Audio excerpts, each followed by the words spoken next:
What's up and good day to my transit brothers and sisters. It's a beautiful Saturday today, the day before Easter, and welcome to another edition of the Third Rail. And today we want to focus on something broader than just the day to day issues of transit. It's well, actually, it relates to transit as well, actually in a very intimate way. When you look at it, but those us in transit workers for a fighting union, we're known for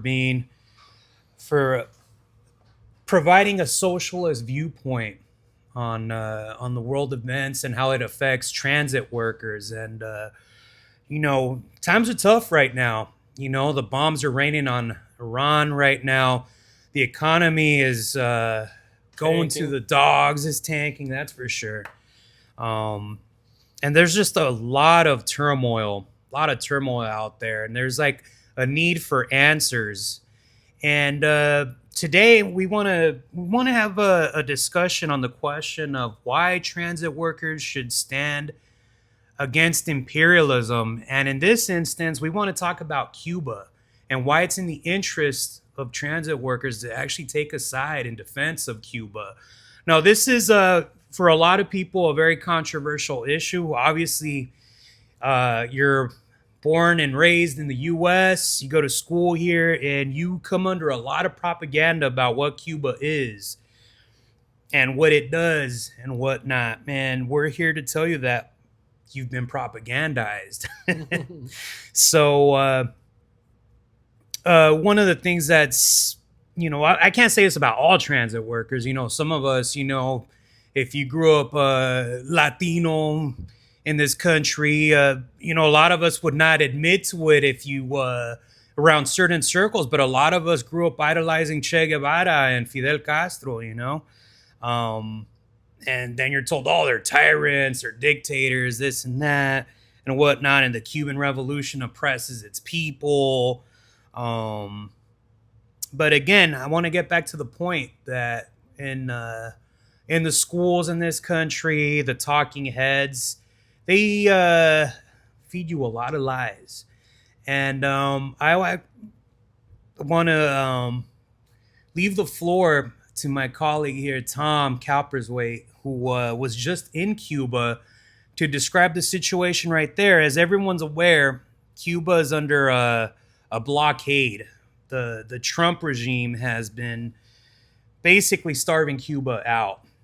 They're looking to change the government there and basically turn back the clock and return to the days of Batista and turn Cuba back into a brothel for the U.S., which is something that would throw back generations of struggle, not only in Latin America, but here in the U.S. So, anyways, Tom, tell us about your experience in Cuba. Oh, thanks, Eddie. Yeah, we were down there for 4 days, just about 10 days ago. So we were there from the March 19th to 23rd, and we were participating in the Convoy Nuestra America flotilla. It was an effort to give material aid to Cuba in this time of dire crisis where the blockade is especially vicious, and especially vicious because of the blockade of all petroleum products to Cuba. So I was with two colleagues from the Partisan Defense Committee, and we had participated in fundraising events for Cuba under the slogans "Break the Blockade, Donate for Cuba," and we say the Cuban Revolution was in grave danger, which we found out to be the case for sure. And we're down there with a lot of other people from other countries, other organizations, trying to help out.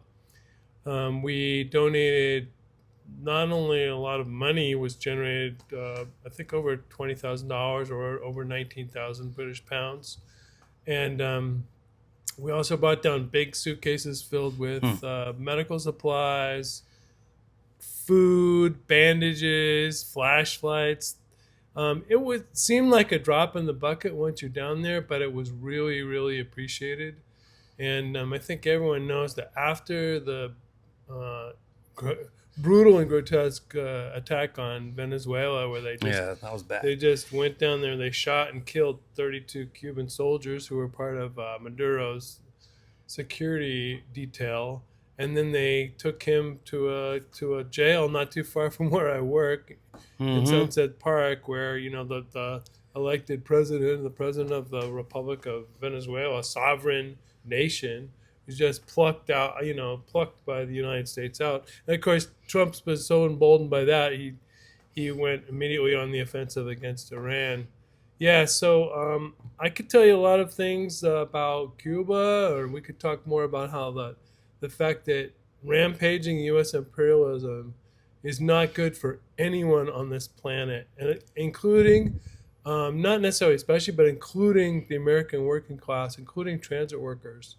We were just talking this morning about the upcoming contract, and there's no doubt that MTA and the politicians, right from Hochul right up to the White House, or from Mamdani right up through the Albany through the White House, they're all going to be pleading poverty because of this bloody war drive that the U.S. imperialists are Yeah, on. it's very true. And also, we're in real solidarity with the people of Cuba who, as Eddie said, they've been holding out for decades against a brutal blockade. And that the revolution there is really in dire danger. And what we saw is a lot of people hungry, a lot of people in desperate need of dollars. And so it was quite something. Wow. Did you see like any like workers organizations, like in terms of like trade union representatives, or you know? I did meet some trade unionists from Italy, and we exchanged like buttons for exchange TW Local 100 buttons with them and talked to them. And these are people from probably like Italian leftist, or progressive working class organizations. They're certainly socialists. There's a lot of socialists, liberals, communists, radicals, Mhm. just humanitarian types who just were down there. But yeah, there's an absence of unions who are out to defend Cuba, and because there really should be our union movement Yeah, without a should be, doubt. instead of being supporting U.S. imperialism as the FLCIA has done Yeah. for decades. We should be supporting these militant workers organizations who would repay our solidarity with solidarity themselves towards us. Yeah. Yeah, no, for sure. I mean, the other thing too, I mean, just to kind of contemplate is like, I mean, all the billions of dollars that's just being like thrown at the military just to conduct these imperialist campaigns, whether it's in Venezuela, Cuba, and Iran right now. This is all money that is taken from it's basically a transfer of wealth from the bottom to the top. It's taken whether via taxes, via exploitation, in terms of what you're not getting paid in terms of wages. This is these are the wages of exploitation are being used to conquer the world, to extract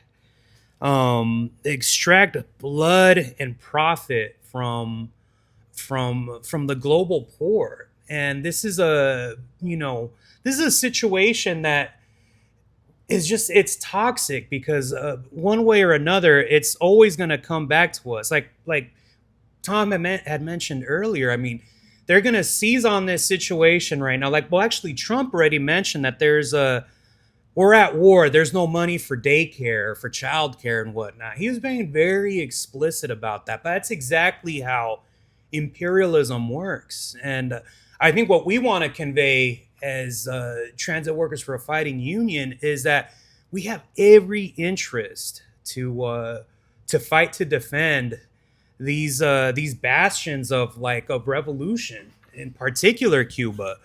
Yeah, Because, well, I mean, I don't know if you they've want to never expand. forgiven the U.S. Rulers. Democrats and Republicans have never forgiven Cubans for fighting for their own sovereignty and fighting they did overthrow capitalism and created a worker state. It's literally impossible to create socialism on one island Hmm. without the assistance of the revolutionary working class in other countries and internationally planned economy, that's going to be really impossible to do. But the fact is, they did create a society, one of the only country in all the Americas that was truly sovereign from the U.S. imperialism. And of course, they've never been forgiven for that. The Mm-hmm. policy has been during most of the since the 1959 revolution and the overthrow of nationalization of all property in the early 1960s. The policy of U.S. imperialism has been to like try to assassinate the Castro Yeah. regime, invade with the Bay of Pigs, and basically asphyxiate it by cutting it off from the world economy. When the USSR, the Soviet Union, still existed, they did get aid. They got petroleum. They got a certain amount of aid. But even that distant country was not enough to develop a truly independent economy. But things were definitely much better. Mm-hmm. Full employment.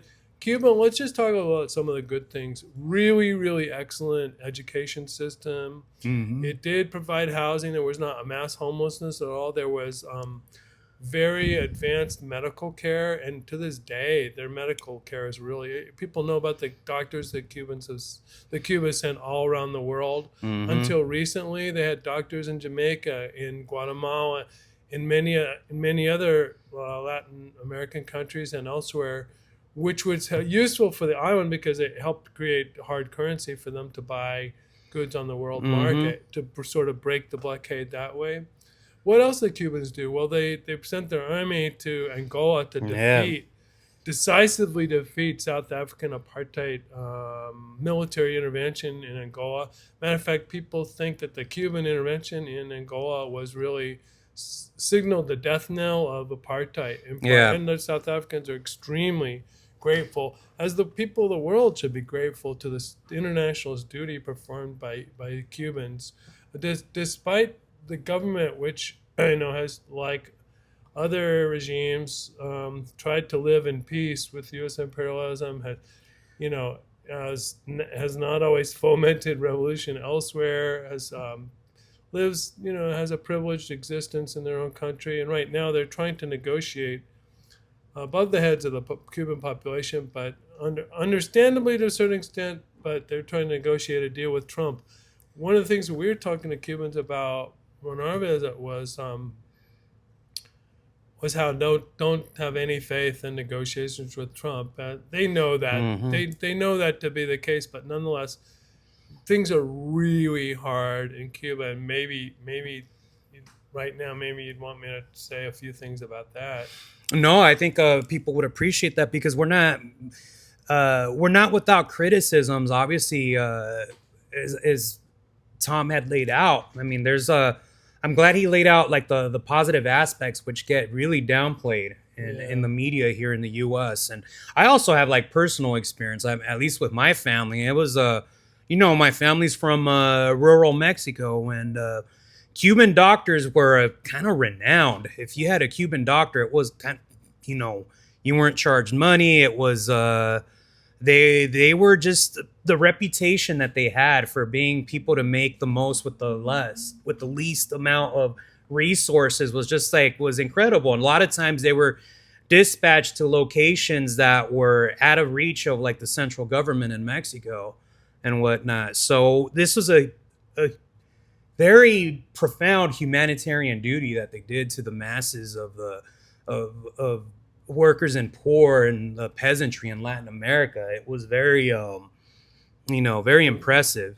Yeah, it was. Um, but it's not without its problems, and I think a lot of those problems are because of like the shortages caused by the blockade, the decades-long embargo. I guess they've been made worse. I mean, what was your Yeah, experience down there? it was bad. I was in Cuba in 1993, right after the Soviet Union fell, and people were only eating like 2 eggs a week. It was really, really horrible.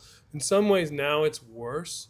So right now, people have not, since basically the time of the 90s, have had to live on government salaries, which are extremely low. And for a long period of time, you would carry around your ration book, and you'd be able to go to a government store, and as long as foodstuffs came in, whether it was arroz or frijol, whether it was rice, beans, chicken, all kind of vegetable oil, vegetables and stuff like that. You could get by maybe on a government salary, but for a pretty long time, and we're talking decades, people have had to have side hustles and other gigs. Mm-hmm. Right now, the Trump administration picked like the basically I would say that it's like they put a plastic bag over the population of Cuba and is just suffocating it, because it turns out without petroleum, all like aspects of basic modern life don't take place. Mm-hmm. So right now there are babies, there are old people dying because they cannot get dialysis,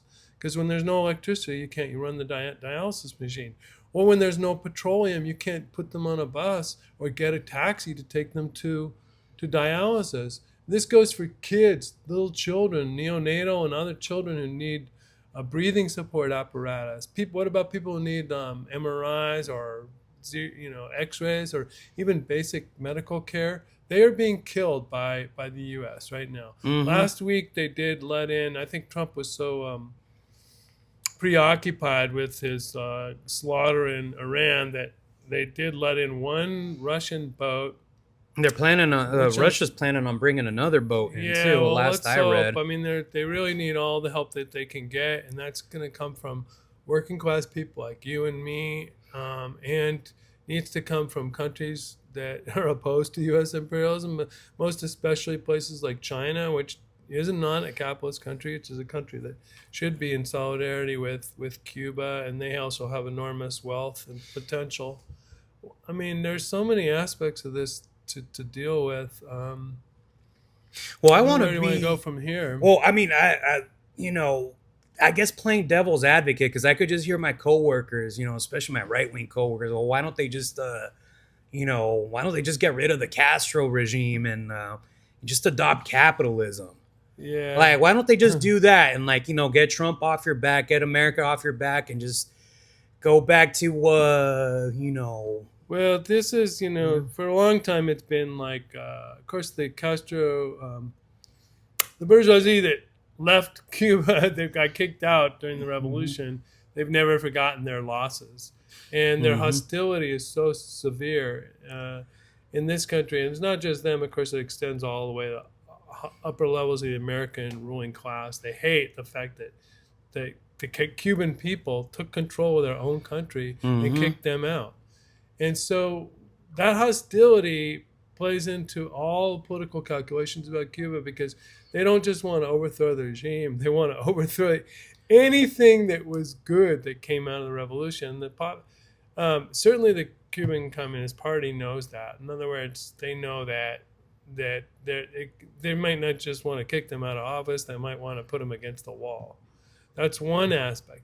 But they also try, for example, a lot of Cubans really loved the Obama period because there Mhm. was a tiny opening Yeah. when they decided to open up, and at that point in time, the Cuban Communist Party decided to go with the tourist economy, and so they allow. I mean, a lot of companies, Spanish companies, came in and they built beautiful, luxurious hotels and resorts, some of which you can still see, but then now they're totally empty. But there was this opening, so but they had no real change in policy. They were just trying to like undercut the Cuban Revolution from within. They wanted to like foment civil war, Yeah.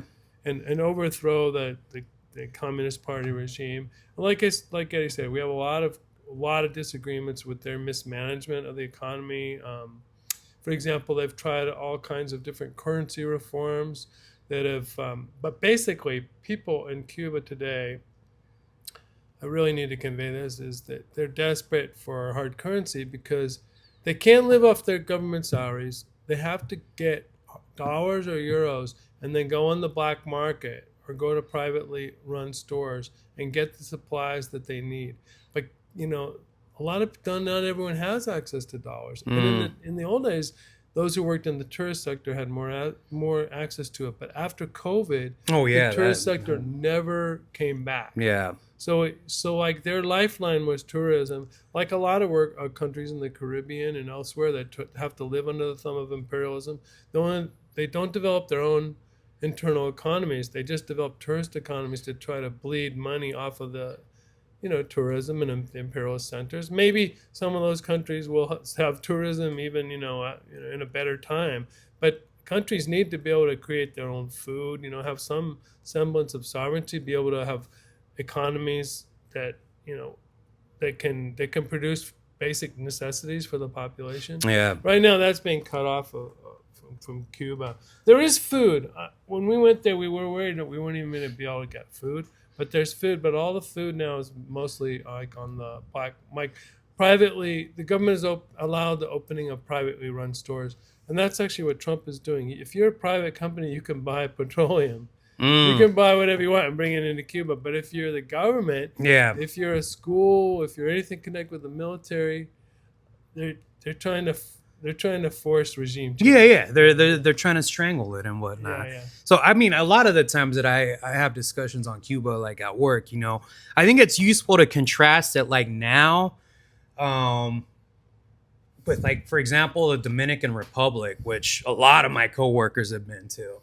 But if people go to the DR, I mean, one of the things that stands out the most for most people that go to the DR is the poverty, the mass poverty there. And DR is a 100% capitalist society there, with all the problems that means entails. Right? I mean, and there is a drive. I mean, Cuba prior to the 1959 revolution was essentially a brothel for the United States. It was casino. It was run by the mob. It was sugar industry. Exploitation. Yeah. Meyer Lansky was basically the de facto power in Cuba when they were kicked out. I mean, that's their own president Batista, who was criollo or negro. He couldn't go into many of the country clubs or establishments. Oh yeah, because they were like only for whites only. Yeah. They enhanced the ages-old caste system that comes from Spanish colonialism and melded it with the American racist system that existed and the Deep South. From the Deep South. And anyways, that's I think it's just useful to contrast it too, and also just the problems in Puerto Rico right now. Obviously, people would be like. But Puerto Rico is like a much wealthier society, this and that. But Puerto Rico cannot do anything without the permission of the U.S. It is completely constrained, whether it's a response to hurricanes, to the endless blackouts that have been embroiling the island for a while. It is completely tied to the U.S. It has no free agency. And that's what the U.S. ruling class, the elite, or what I like to call, what people are calling now, the Epstein class, want for Latin America's complete control of the resources. And this is a question of like what the revolution represents, even in its most kind of distorted way, is a question of like human freedom. And that's not something that it's compatible with capitalism. Yeah, it's not compatible with capitalism. Exactly. I was trying to find more eloquent words. That's why we're in Trufu, why we're socialists, but also why we defend the fight for national sovereignty, for independence for Puerto Rico. Opposition to the new Monroe Doctrine. And the world is coming before our eyes right now. Just untrammeled imperialist exploitation as the U.S. rulers try to maintain their grip, their hegemony that they've had since World War II. Yeah, we have to oppose this because it's for our own. It's for our own well-being. Just this morning, we were talking to coworkers about the fight for a better contract. This stuff is intimately, fight for real wage gains, fight against givebacks. The fight for safety and wage protections, and this stuff is actually intimately connected to our understanding of what's going on in the world around us and U.S. foreign policy. Yeah. Well, the other thing too that I think is little appreciated is like just kind of like how Cuba actually played a beacon in the struggle for Black freedom in this country, and what actually was a place where people took refuge during the civil rights era. Like you had, obviously the most famous person is Assata Shakur, who just recently passed away. But there was also the guy who defended himself with guns against the Klan. Was it Robert Williams? Yeah, Robert Williams, I think it was. exactly. Yeah, yeah. That, but he also he had to go to Cuba because otherwise, you know what was going to happen here in the American South, and he actually ran a radio show from Cuba.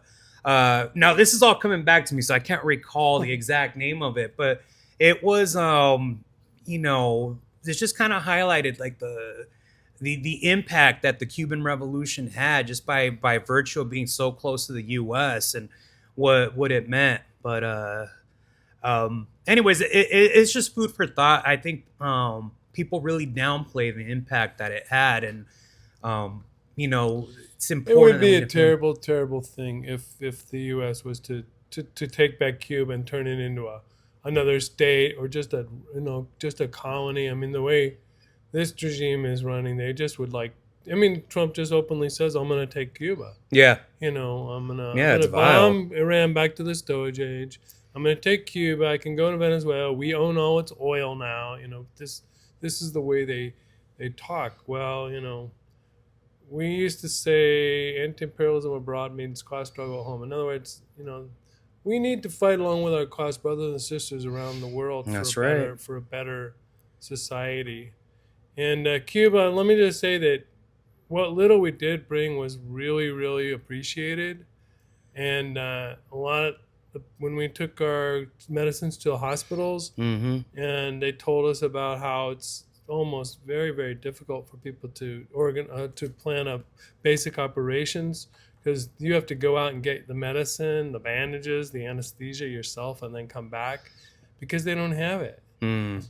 And what else do I want to say? You as a devil's advocate question, there are a lot of people in the Caribbean that have a tremendous respect for Cuba and their fight for sovereignty. By the way, the Cubans have excellent COVID vaccines. They came up with a childhood vaccine that basically eliminated 18 different childhood diseases. The people of Cuba, they line up immediately to get access to their excellent medical care. But right now, with the petroleum blockade, those factories are only running about 4 hours a day in the morning, and they need petroleum, and they need other goods from elsewhere. So I'm mixing a lot of this stuff together. But they also saw what happened to Cuba, and they say, wow, we don't want to be under that level of attack by U.S. imperialism. Mm-hmm. But let me tell you, U.S. We have to do whatever we can. By the way, if the Cuban Revolution was overthrown, there could be a period of time when, if the U.S. was to put billions of dollars into it, economically it would be better off for a little while. But in short order, they would begin turning it into, just like the Dominican Republic or Haiti or Puerto Rico or anywhere where they'll have one small class of very wealthy people connected with the tourist sector or the government, or giving over resources to imperialist to companies from the United States, and then the mass of the population totally back to horrific conditions. Yeah. The kind of conditions you still find all over Latin America. Mm-hmm. I mean, we talked to people who love their education. I mean, they spoke 3 or 4 languages. Yeah. And these are poor people from the countryside. Yeah. That they had real misgivings about the horrible condition of the economy. And a lot of people do have illusions that maybe if the Americans come, things will get better. Sure enough, they have been living under deep privation for decades. So there's a reason why the Trump administration now is trying to stick the knife into it. They're trying to foment internal rebellion and so forth, or maybe invade externally. But something's going to change. There's going to be it's a real important point, and it's an important point for workers, transit workers, and others to defend Cuba and defend these countries that are under assault by U.S. imperialism. Yeah, exactly. I think the point there is that those who attack us here with the shredding of civil liberties, with giving us crap contracts, those of us who are shooting down kids in the streets, shooting black youth, it's the same enemy that's invading all these countries, whether it's from Iran, Venezuela, Cuba, and the world. Um, it's the same boss. So, anyways, I think with that, I think we could wrap up. Let's wrap it up. Yep. And all I gotta say is, Viva Cuba! Yeah. Break the blockade. Break the blockade.